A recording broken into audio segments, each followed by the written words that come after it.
c'est encore moi, Stéphanie. Bref, j'arrête mes bêtises. Bienvenue à The Stephanie Show, l'endroit où vous apprenez tout de vos stars préférés africains. Et oui, welcome again to The Stephanie Show, a place where you learn everything about your favorite African stars. Qu'est-ce qu'il faut faire? C'est simple. Abonnez-vous avec la cloche de notification, likez, partagez, commentez, ça va être top, ça va être cool. Moi, je vous aime tous. Please, what you have to do is simple. Subscribe with the notification bell, like, comment, anything. That would be so wonderful. Good, thank you.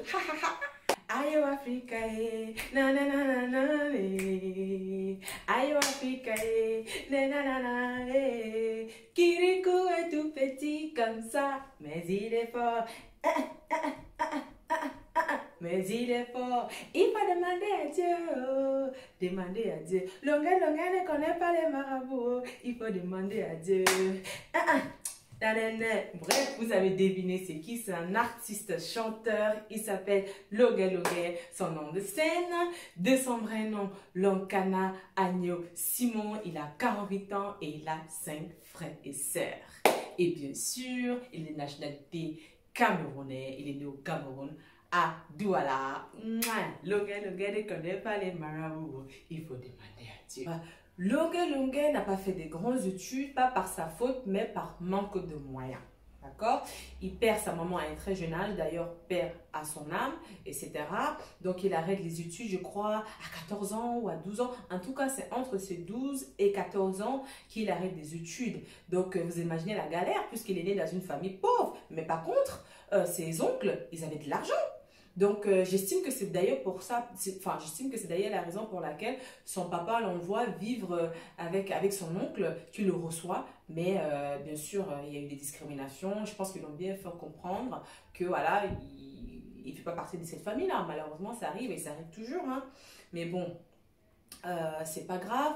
Donc Loge s'en sort, hein. Il essaie de vendre de l'eau ou fait des petits business au bord de la rue, etc. pour s'en sortir. C'était très dur, c'était pas facile, jusqu'à le jour où il fait la rencontre d'un jeune homme qui était au bord de la rue et qui jouait de la guitare, puisque au fond de lui il a toujours été passionné de la musique, mais il n'a jamais eu l'occasion de l'exercer, il n'a jamais eu l'occasion de pratiquer la musique. Donc quand il voit ce jeune homme qui est au bord de la rue, qui joue la guitare, etc., donc il commence à chanter. Donc dès qu'il faisait un son à l'époque qui était un hit à l'époque, il le chantait. Il change, il le chante, il change, il le chante, il le chante, excusez-moi. Et depuis ce temps-là, ils sont devenus inséparables. Du coup, c'était mon pied, ton pied, quoi.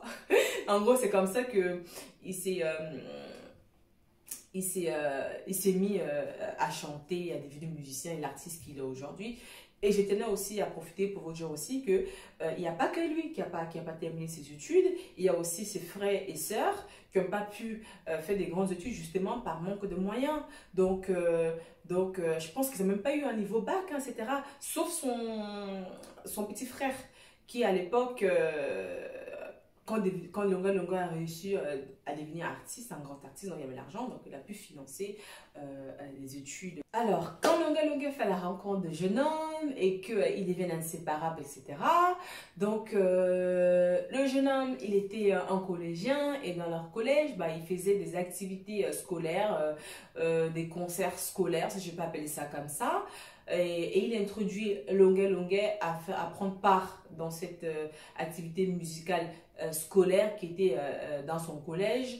Et du coup, tout de suite, rapidement, il est devenu missionnaire au collège de la maturité. C'était le collège où le jeune homme il fréquentait. Et ensuite, en même temps aussi, il était dans un autre groupe qui s'appelait Mala Jackson, je crois, c'est ça. Et du coup, il continue à faire...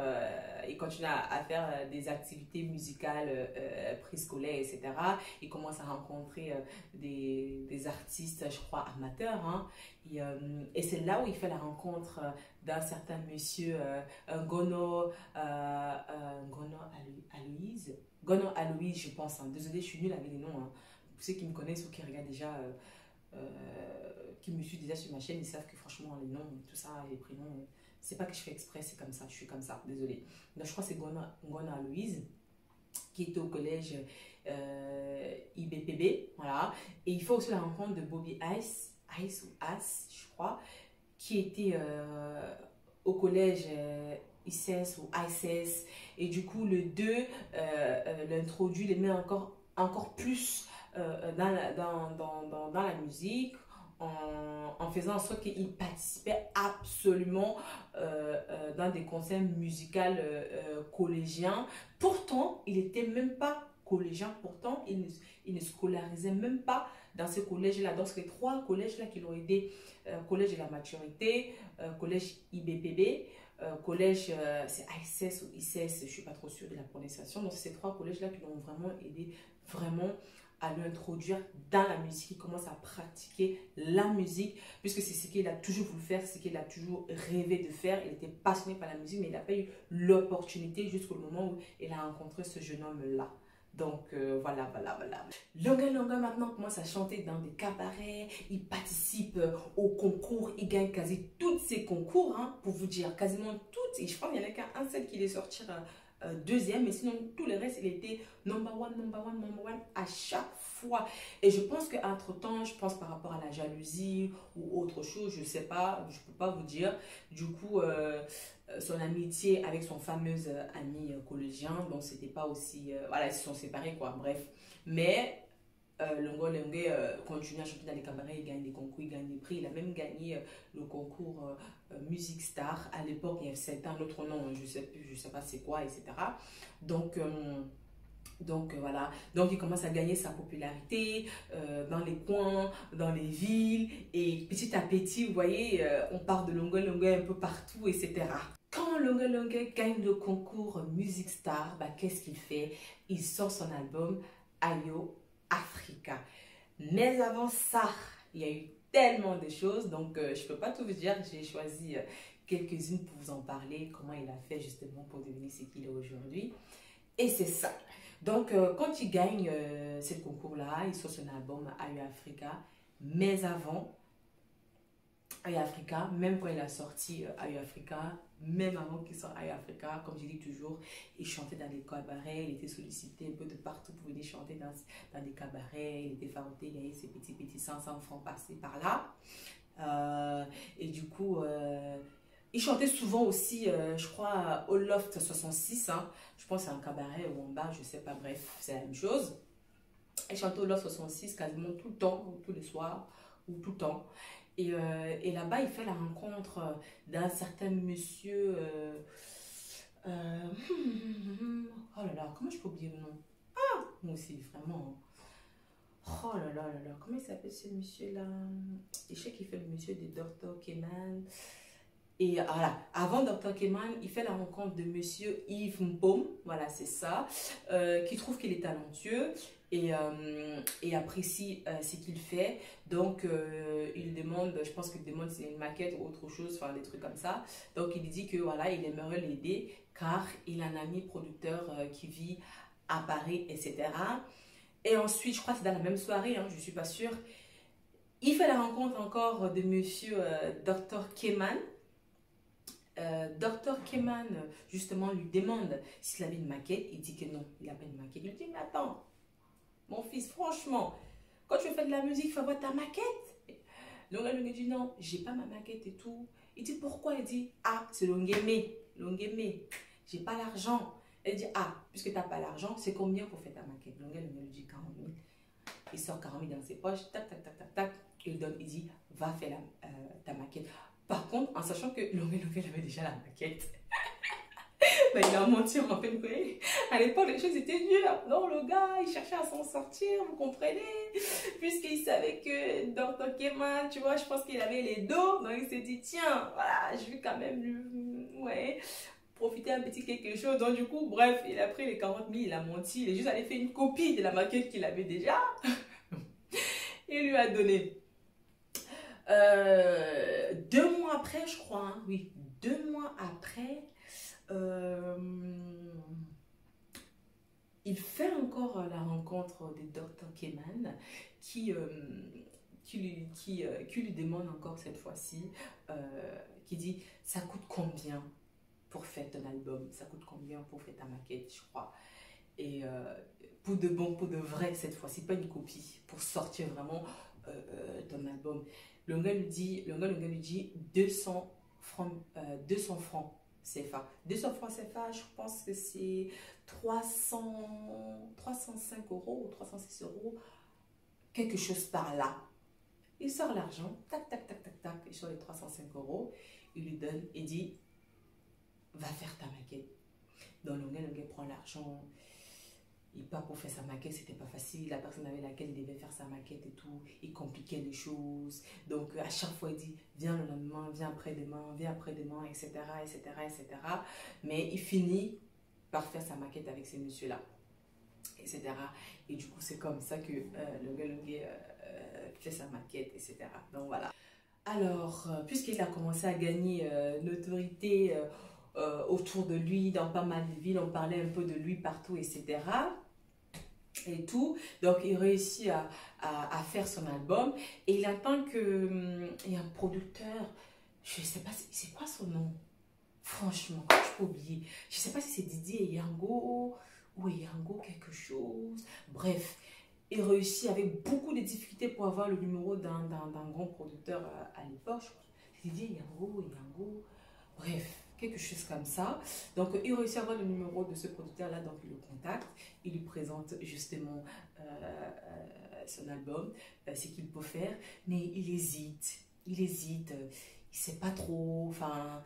Voilà, mais il prend quand même avec beaucoup d'hésitation et du coup, le producteur, quand il récupère sa maquette, quand il partait justement pour savoir si ça donne, pour savoir si les gens vont aimer, donc il jouait la chanson, enfin les chansons des Longuet un peu partout et du coup, tiens, il se rend compte en fait que il est quand même connu, les gens parlaient, dès qu'il mettait la musique de Longuet, les gens disaient que ah, lui, je l'aime bien, sa musique est bien, etc. Mais quand il met notre musique, d'autres artistes qui étaient même déjà connus, vous voyez, les réactions des gens, ils n'étaient pas pareilles. Mais dès qu'ils mettaient la chanson de Longuet, bim, les gens, ils appréciaient, les gens, ils dansaient dessus, etc. Il y a même des gens qui lui disaient que franchement, si tu le produis, ce mec-ci, il va te ramener de l'argent. Et du coup, ils contactent Longuet, ils négocient leur contrat et tout. Donc, ils négocient, je crois, c'est... 1 500 000 francs CFA. Ils ont négocié, je crois. Je pense que c'est ça, oui. 1 500 000 francs CFA. C'est à peu près dans le 2000.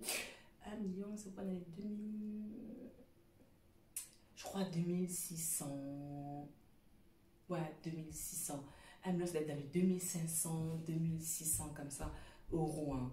Oui, je pense que c'est ça. Bref, donc Longuet justement, il était tout content parce que il voulait justement, il s'est dit tiens, ça veut dire que je peux construire, je peux acheter un terrain, je peux commencer à faire ma construction, etc. Donc il va voir Monsieur Siez Ndiapoum, parce qu'il était proche, voilà, c'était comme son mentor, quoi, entre guillemets. Il explique à Monsieur Siez Ndiapoum le contrat qu'il a négocié avec ces producteurs-là. Et Monsieur Ndiapoum lui dit mais non, pourquoi il veut que tu... Enfin, Monsieur Ndiapoum lui dit... Non, excusez-moi, Monsieur Ndiapoum lui dit, il veut le voir. Il veut voir le producteur. Donc je pense que, voilà, les trois, ils se vont ensemble, etc.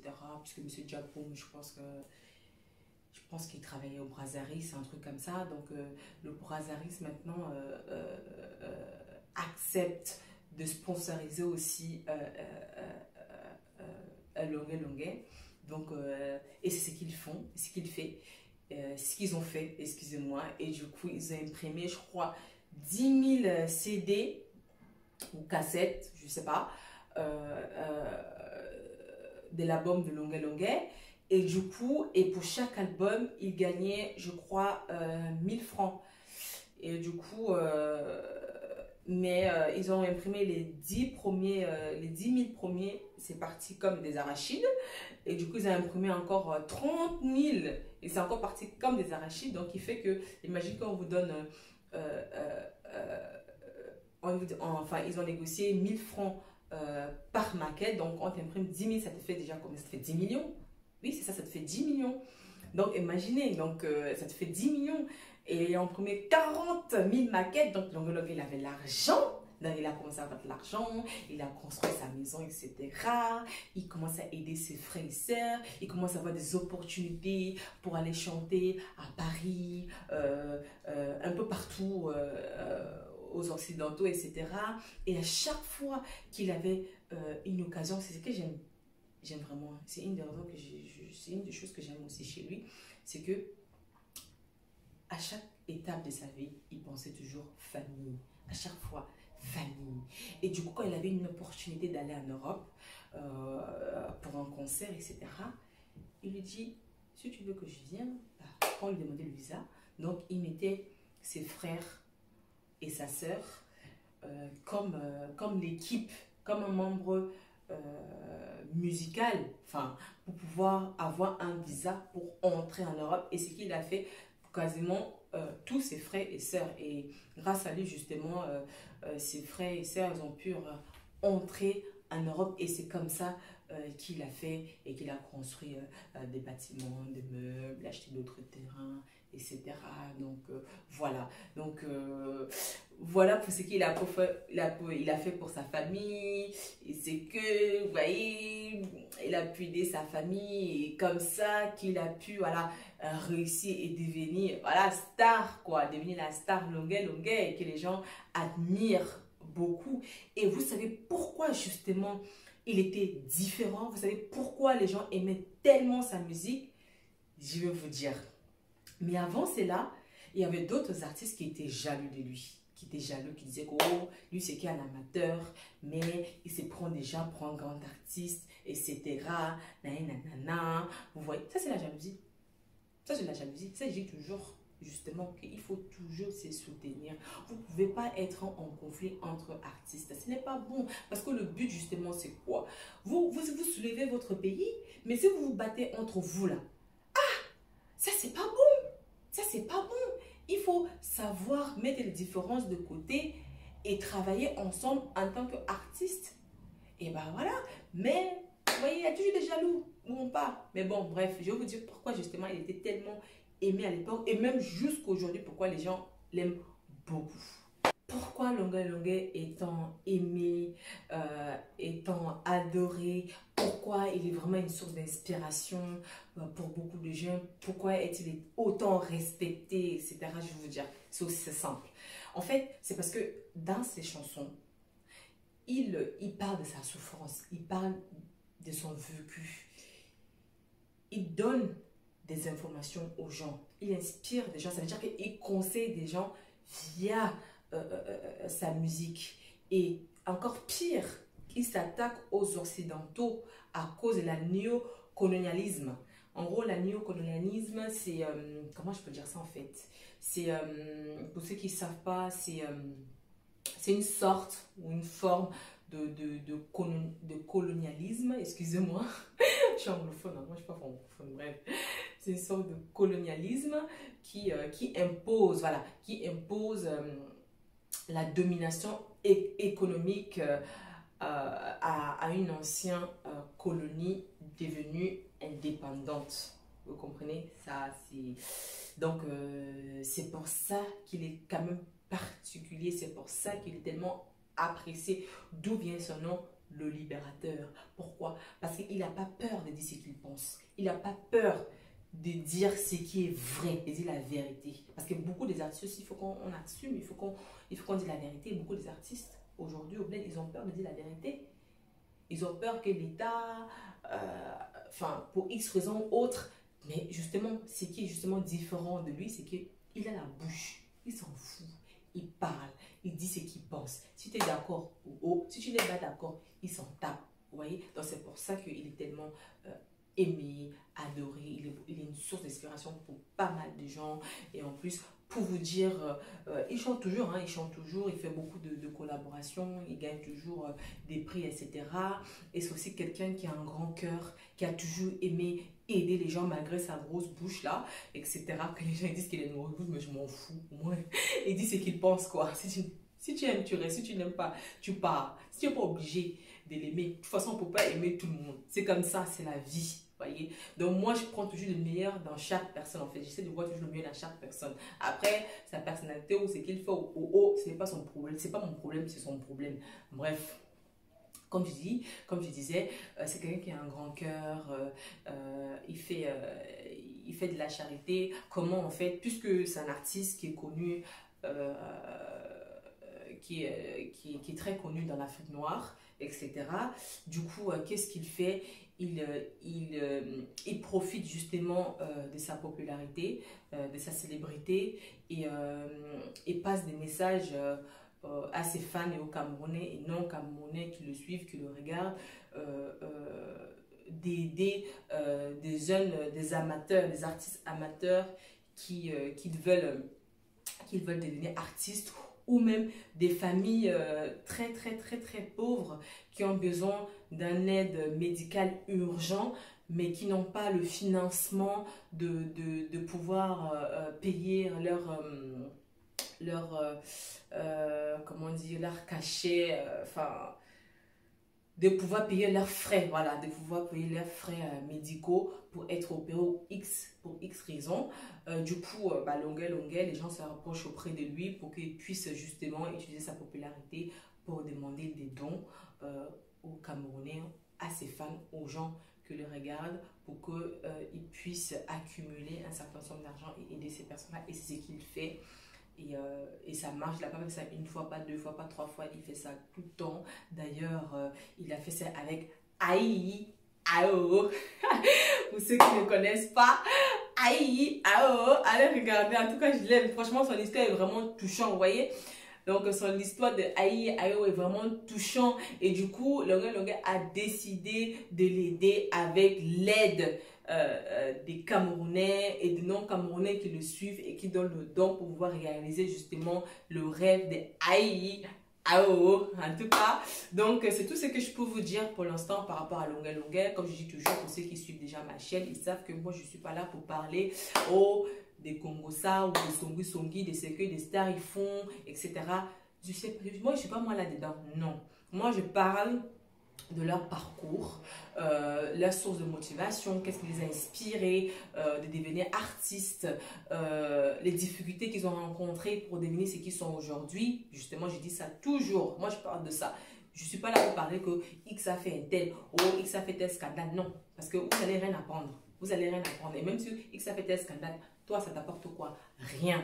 Voyez, mais au moins, si vous savez comment X a fait pour devenir ce qu'il est aujourd'hui, bah, vous voyez, si vous avez, je sais pas moi, un rêve ou vous voulez devenir quelque chose, vous allez peut-être vous identifier à cette personne-là et ça va encore plus vous encourager à devenir ce que vous voulez devenir. Donc voilà, moi comme je dis toujours, hein, moi je prends que des bons côtés des gens et je mets en avant. Vous voyez, de toute façon on n'est pas parfait, on peut pas aimer tout le monde, on a tous nos défauts. Il faut juste qu'on apprend à vivre avec les défauts de chaque personne et vivre ensemble et surtout penser ensemble et jamais penser moi ou je parce qu'il y a la place pour tout le monde. Il y a la place pour tout le monde. Le monde est assez grand pour tout le monde. Il y a la place, même s'il y a 10 artistes ou 100 millions d'artistes, tu veux devenir artiste. Si tu dois percer, etc. Il y a la place pour tout le monde. Comme je dis toujours, c'est pour ça que je dis, il faut toujours se soutenir, main dans la main. Et oui. Donc voilà, c'est la fin de la vidéo. J'espère que la vidéo vous a plu, j'espère que vous avez aimé et apprécié la vidéo. Vous avez appris quelque chose sur Longuet, etc. Si c'est le cas, je vous demande s'il vous plaît de vous abonner avec la cloche de notification. Un petit pouce bleu, ça sera sympa. En commentaire aussi, ce sera encore plus sympa et tout. J'espère. Hein. De toute façon, je vous attends pour la prochaine vidéo. Je vous aime tous. À très bientôt. Thank you for watching. If you enjoyed the show, you learned something about Longuet and anything, please do not hesitate to subscribe with the notification bell. Leave a comment, that would be good. And then if you like, it will still be awesome. So thank you very much and hope you enjoyed the show. As I said, welcome again to the Stephanie Show. See you to the next video.